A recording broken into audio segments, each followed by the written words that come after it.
কোরআনে কারিমে আল্লাহ রাব্বুল আলামিন বলেন, ফামান তাবিআ হুদায়া ফালা খাউফুন আলাইহিম ওয়ালা হুম ইয়াহজানুন। আল্লাহ পাক বলেন, এই কোরআনের অনুসরণ যারা করবে, এই কোরআনের আইন যারা মেনে চলবে, কোরআনকে মেনে যারা চলবে, এর শাসন যারা মেনে চলবে, ফালা খাউফুন আলাইহিম, ওদের জন্য কোনো ভয় নাই, ওয়ালা হুম ইয়াহজানুন, ওদের জন্য কোনো চিন্তাও নাই। কিসের ভয় নাই?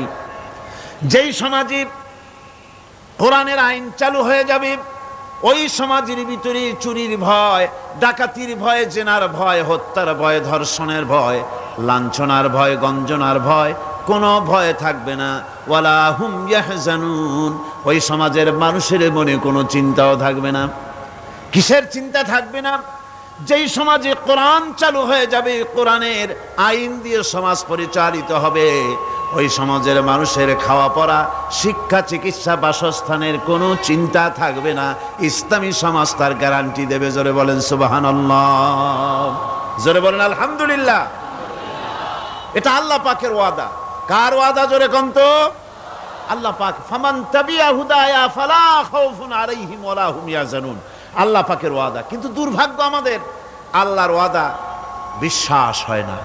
ওই যে প্রথম দিন বলেছিলাম যে ওয়াদার মৌসুম এসে গেছে, ওয়াদার এক বিরাট মৌসুম এসে গেছে। এখন থেকে যত জনসভা হবে শুনতে পারবেন শুধু ওয়াদা আর ওয়াদা। এই সব ওয়াদাগুলি মানুষেরা বিশ্বাস করে, কিন্তু আল্লাহ পাকের ওয়াদা মুসলমান হওয়া সত্ত্বেও মগজে ঢোকে না, মনের মধ্যে বিশ্বাস স্থাপন করতে পারে না। আল্লাহ পাক বলছেন, কোরআনকে মানো, কোরআনকে মেনে চলো, তাহলে সমাজ সুন্দর হবে, ভয় থাকবে না, চিন্তা থাকবে না। এই পৃথিবীতে প্রথম দিন থেকেই পৃথিবীতে দুইটা শ্রেণী চলে এসেছে। এই পৃথিবীতে একটা হচ্ছে ধনী, আর একটা হচ্ছে দরিদ্র। ধনী আর গরিব আবহমান কাল থেকে এই দুই শ্রেণী চলে আসছে। আদিকাল থেকেই মানুষ এই দুই শ্রেণীর ভিতরে সমতা সৃষ্টির জন্য প্রচেষ্টা চালিয়েছে। দার্শনিকরা চালিয়েছে, বিজ্ঞানীরা চালিয়েছে, এবং এক একজন এক এক ধরনের মতবাদ দিয়ে এই দুই প্রান্তিক অবস্থা থেকে একই সমান্তরালে আনার জন্য চেষ্টা আর কম করেনি। পুঁজিবাদের হাত থেকে রক্ষা পাওয়ার জন্যে সমাজতন্ত্র তৈরি হলো, কমিউনিজম তৈরি হলো।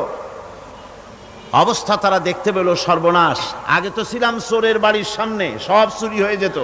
এখন তো ডাকাতের ঘাটে সেই নৌকা লাগালাম, এখন তো জানও যাবে।